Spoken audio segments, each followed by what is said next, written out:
everybody, and welcome to the HERstory Collaborative. My name is Jen Buck, and I'm your host. I'm a professional speaker, coach, author, and nonprofit founder, and my business is focused on advocating, activating, and amplifying high-performing women. And that's what the HERstory Collaborative is really all about, trailblazing women who are changing their little corner of the world. Today, my guest is Corey Stefanick, who is a queer autistic healing guide, intuition coach, astrologer, and mentor. Corey is non-binary, and their pronouns are she and they. Corey is also known as Mairi Moibeal. Now, she's the owner of Mairi Moibeal Healing Services, where she serves under-supported communities in multiple ways with support and resources throughout their healing journeys. So welcome to the collab. I'm so excited you're here, Corey. Oh, I'm so excited to be here. Thank you so much. I'm humbled. Thank you. This is so cool.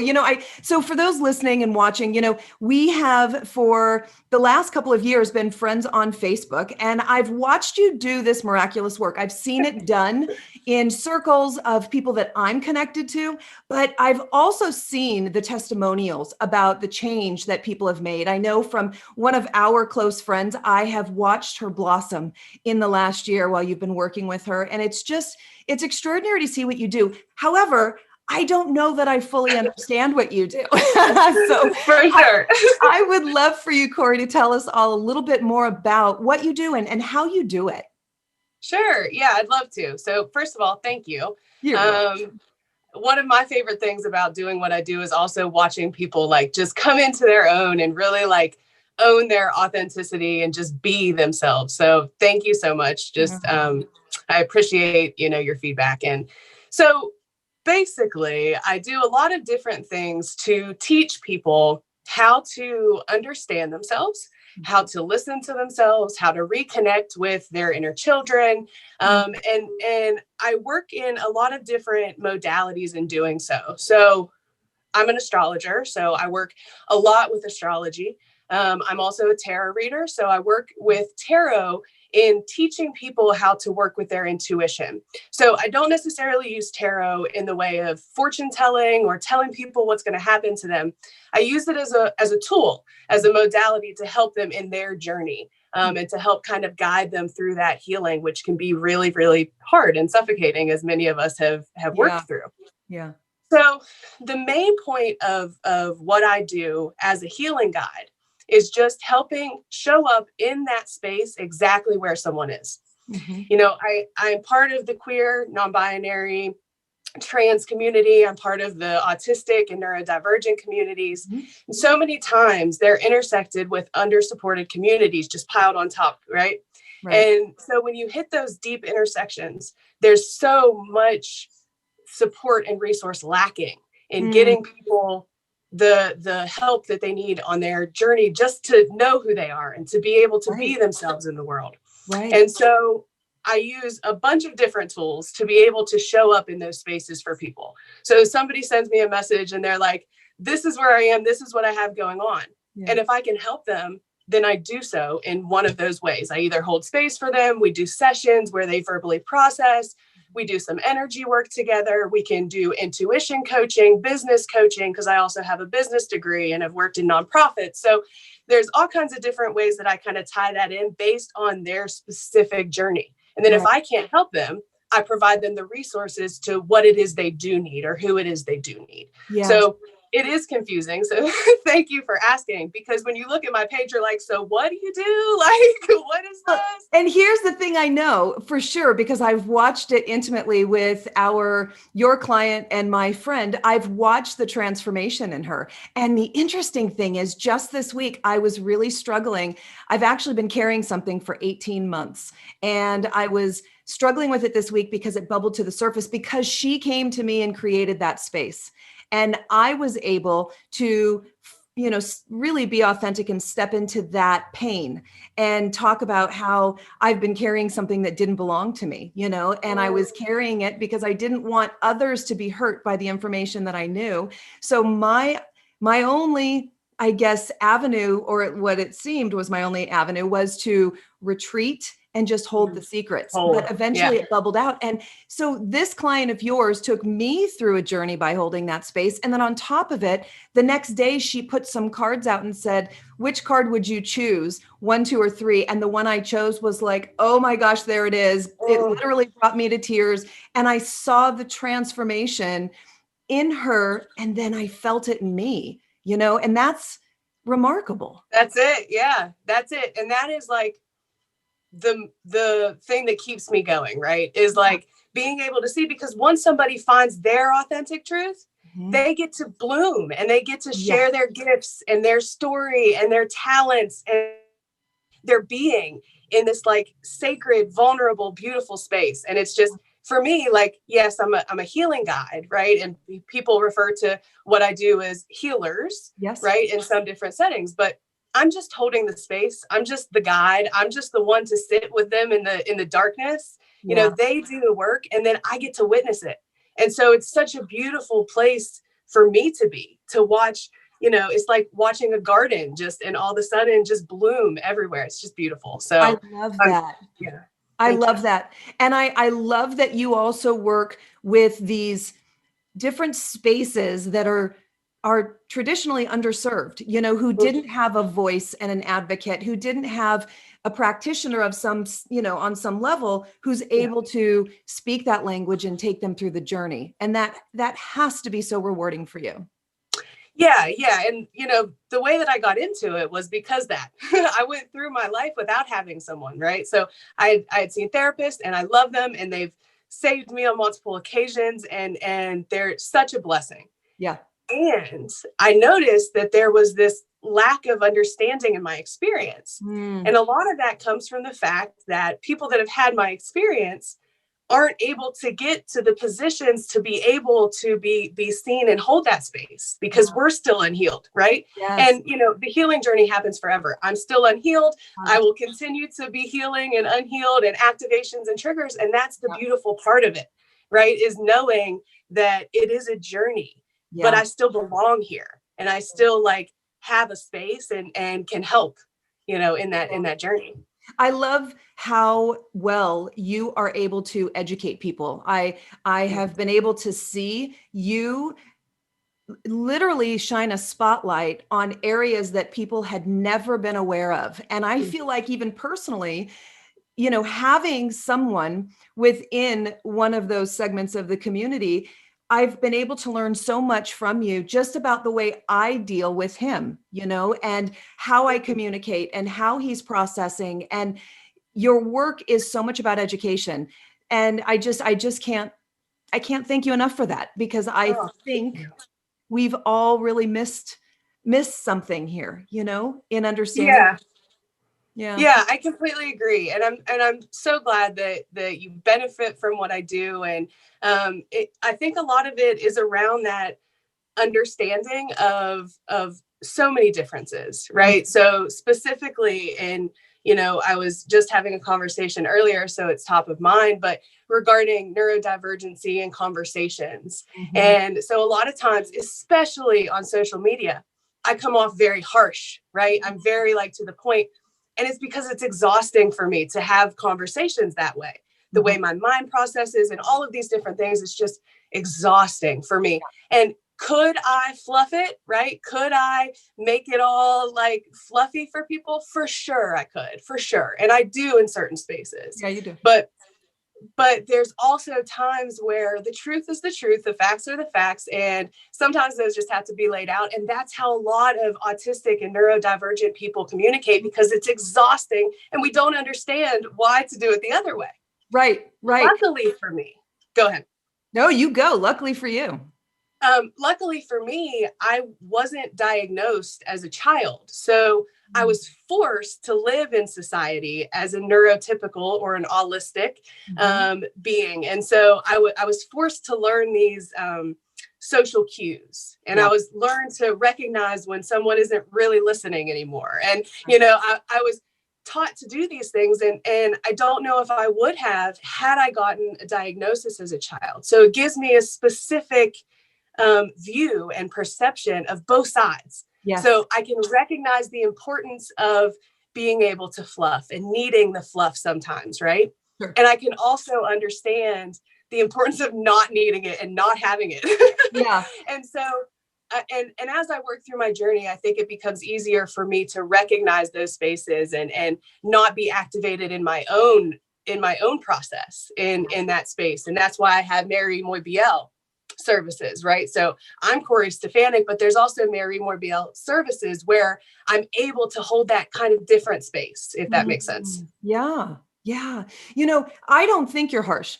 I love your directness, actually. And I think that maybe that might be something, for another podcast. But the truth is, your directness is incredibly assertive, incredibly certain and sure, and it's fact-based. And so what may seem like it's harsh may be about the person reading it who is blocked in that moment and unable to get it. But I think that as women, we oftentimes edit ourselves or worry that we're too harsh when really what you're being is direct, factual, and to the point. And I just want to say that because I don't feel that you're fed up, frustrated, angry with people. I don't get any of that, but I always get this really strong message. So I would say don't change that, and maybe what needs to change is how you perceive it. Yeah. Yeah. Thank you. And I appreciate that feedback because, and also kudos to you, because I think that's also work that you have done in your perceiving of information as well. And I think it's important to see both sides. So it's also, you get to see, so my Corey Stefanick Facebook, and then you also get to see my Mairi Moibeal Facebook. So, I have my moments where, I'm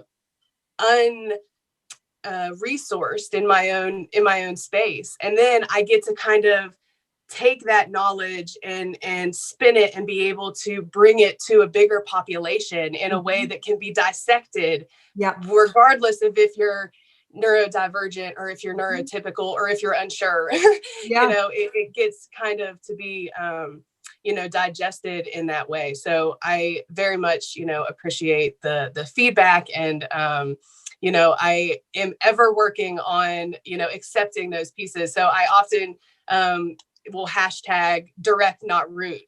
Yeah. Right? Just so people know, like, I'm not being rude, but I know that sometimes it comes off that way. So thank you. You are welcome. So tell me, what was young Corey like? Were you always this just trailblazer? Because I see the ripples of your influence. So who were you when you were little? Yeah, I was nicknamed Smiley, so I don't know.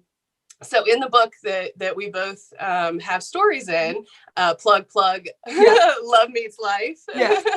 I talk about how I was nicknamed Smiley as a child. So it's always been a staple that when I come into a room, I'm very bright. My energy is very light and happy. But I was also very serious and literal, right? So there were these deep emotions either way. And that's kind of been this like duality that I've had to come into and understand, and then continuing to come into and understand. And, but I was funny. I was always looking out for other people. I was always, wanting to care for others and wanting to be aware. And so I would say very similar as a child to who I am now. Kind of lost that there in the middle of my life for a while. Part of that fact that I am autistic is that I was mirroring and taking from other people and society and success. And I lost myself in that. And so that was some of the work I was doing too. But yeah, as a child, definitely was strong in my emotions, and definitely was always one who wanted to look out for other people and be with others and connect in that way. I love it. Did you always know you had these gifts? No. Really? No. So I didn't know that anybody was any different than me. I thought that everything that I was doing was what everybody else was always doing up until the last 5 years probably of my life. And so, no, I didn't know that, one of the other things that I do, and it's not the main part of my business, but I also am a psychic medium in the physical sense. So I can feel emotions. I can, so that's a whole separate video, but yeah, I didn't realize that until I really got into my own healing and my own work and understanding myself and my intuition and understanding that these emotions and feelings that I'm feeling aren't mine. Yes. So it was all part of that journey. And really within the last 5 years, it's kind of helped get me to this point of understanding and kind of where all of the pieces kind of came together. Like, oh, okay, this is what I've been doing. Yeah. I too am a coach, and I'm actually, I call myself an executive strategist because I work with high level directors, VPs, CEOs, that kind of thing. And it's always business related. But I'll tell you why I'm great at what I do, because I listen so strongly to my intuition. And I would say more than half of what I do is about what I'm intuitively receiving in that moment. And yes, it's about 30 years in business. And yes, it's about working at a startup and all those kinds of things and running, organizations. But it's also very, very much reliant upon what I sense and feel and know in that moment. And it's extraordinary when you listen, when you really do listen, because I do believe we all have it. I do believe that we all have something, but not everybody is open to hearing it. Do you believe that too? I believe that for sure. Yes. I believe, one of the things that happens in society is that we lose touch of our intuition because we grow up in situations and we hear, no, this isn't right? Somebody feels the energy in the room as a child, right? And they get upset. Yep. And the adults a lot of times say, oh, no, it's fine. This is fine. This is fine. Right. And every time that happens, our intuition gets shushed. It gets pushed down. It gets removed. And so part of the work is coming back into that, like, wow, I don't feel good. Okay, that means something. Yeah, that means something. And then that's the work that, a lot of my clients, especially the ones that are in the intuition coaching sessions, really work. That's exactly where we start. Like, okay, how do you feel? What does it mean? Right? Are you even connected to your body? Right? So yes, I completely agree that everyone has, and I use psychic in a way that you're able to connect outside of verbal human communication. Right. That's what it is to me, right? You're able to receive information outside of human to human communication.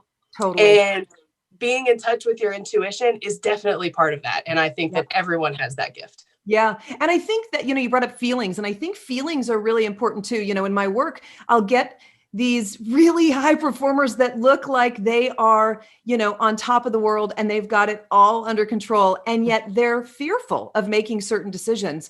And one of the things that I do in my practice is I constantly talk about the importance of feeling that emotion. Just name it. That's all. This is just a feeling. There's nothing wrong with feeling. And I heard someone say recently, we always talk about failing forward, but she says feeling forward. And I love that. I love that. Yeah.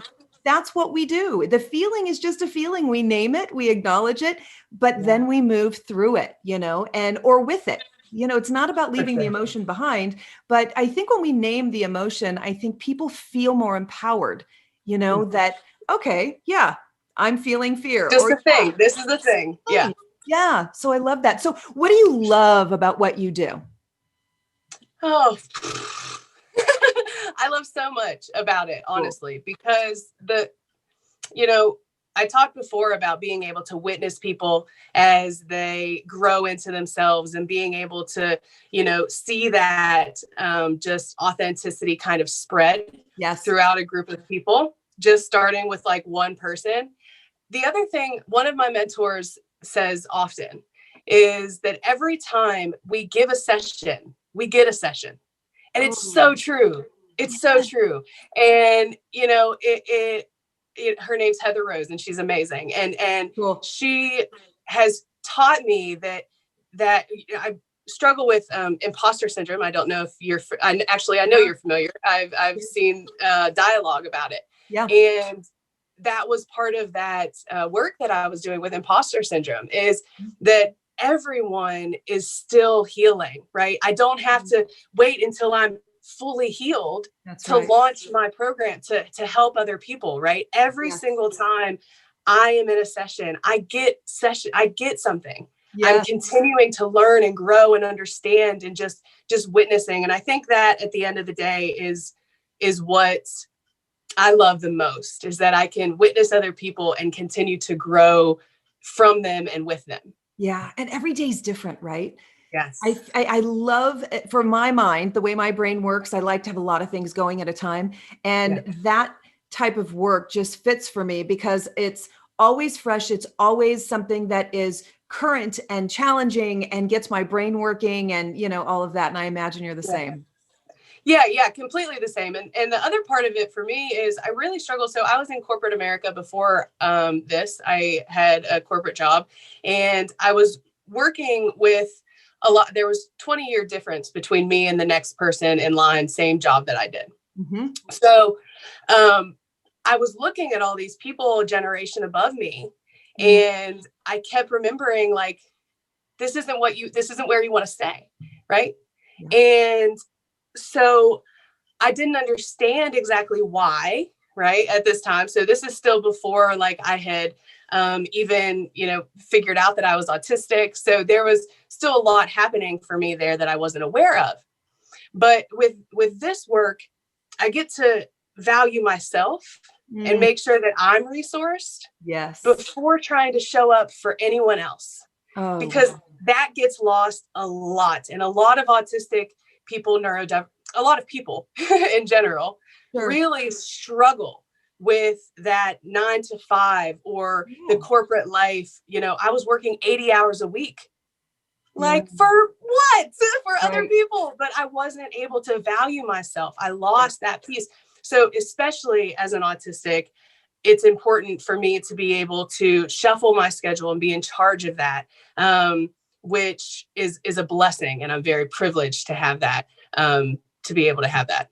Yeah, I love it. So what would you tell to a younger woman coming into business, coming into their own, coming into, sort of their life's purpose? What would be a nugget that you would give to them?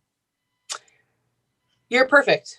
You don't have to do anything else. I feel like there's so much push to do more and to be more. And sometimes you just have to be, and the pushing and that advice and that work is out there. Yeah. But you're perfect. Just flat. Whoever you want to be, wherever you want to be, you're perfect for it. And that's it.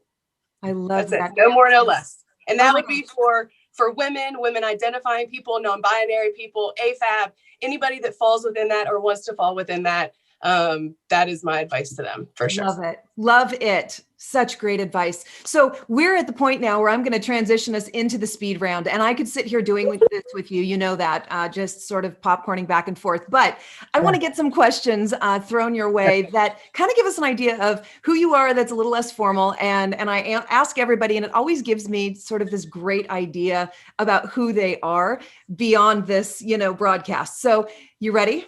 Yeah, ready. Who is the woman that you would like to spend time with from history or even right now, who's sitting at the end of your park bench with you? You get an hour with them. Who would that woman be?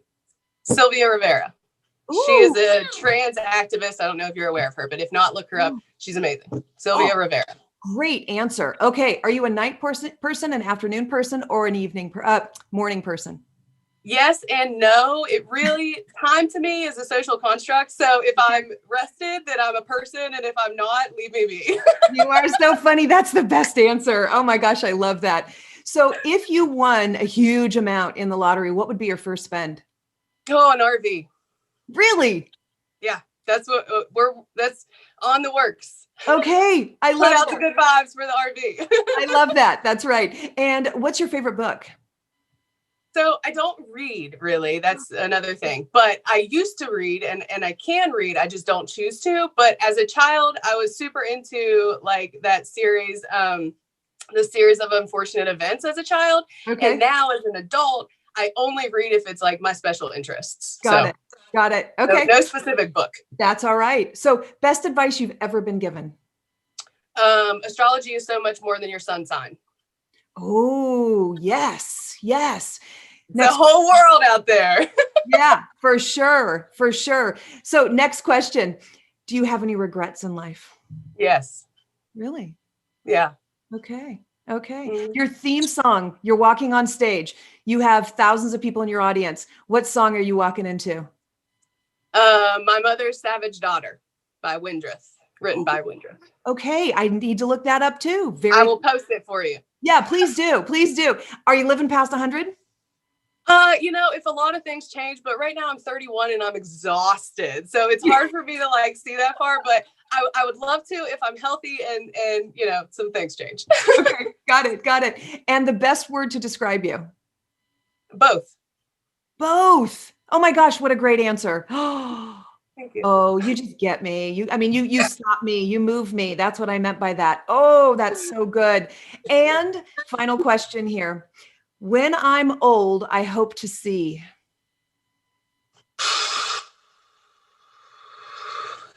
Communities existing together and in a system that no longer tears people down. Yes, 100%. Great answer. Well, like I said, I could keep doing this, but we've got this little time limit thing, and you're the best guest. Thank you for this. Oh, thank you. I'm so glad that you decided to join the collab. Thank you so much. You are welcome. I've had some incredible women on here, and I always want to make sure that we open up space at the end so that everyone listening and watching can find you. So would you mind just giving us, all your tags, all your links? Love it. Yeah, I'd love it. So right now I'm kind of in the middle of shuffling, but the best way to find me is going to be on Facebook and on YouTube. You can find me at Healing Services or at the Autistic Astrologer on Facebook or on YouTube. Mairi Moibeal on Facebook, Mairi Moibeal Healing Services. But Healing Services or at the Autistic Astrologer, and so much more to come. Collaborations on my side too. So I'm just so excited and honored to be here, and would be honored to connect with all of your people as well. So welcome. Awesome. I love it. And before we go, I just want to make sure that I give a special shout out to the sponsor of this show. We've got an organization that helps students who are menstruating, but they live in lower economic situations where they are not able to get the sanitary products that they need when they're menstruating. And so what Go With The Flow does is actually works with the schools so that these students are able to get what they need without humiliation, without worrying about what other people think and feel, and they can take care of themselves. And they're given these great little period packs that are in a really cute, little bag so that it just looks like any other, person's great darling bag. And they are doing great work all over the state of Arizona, and they work with the schools, but they're always looking for help as well. So if you're interested in working with, helping, donating to Go With The Flow, you can go to gowiththeflowaz.org. They're doing incredible things for students who really are in need. And one of the things I will also add to this is that we know that students who are menstruating, who are in these kinds of situations, end up missing a week of school a year. And it's devastating our graduation rates for these students. And so it really is an important organization. And I hope everyone will go and check them out. So Corey, you are the best. Thank you for being here. I'm so grateful for you. Thank you so much for having me. Humbled and honored as always. I appreciate you're so sweet. And thank you everybody else for tuning in. And we'll see you next time. Every Monday we drop another episode. Take care.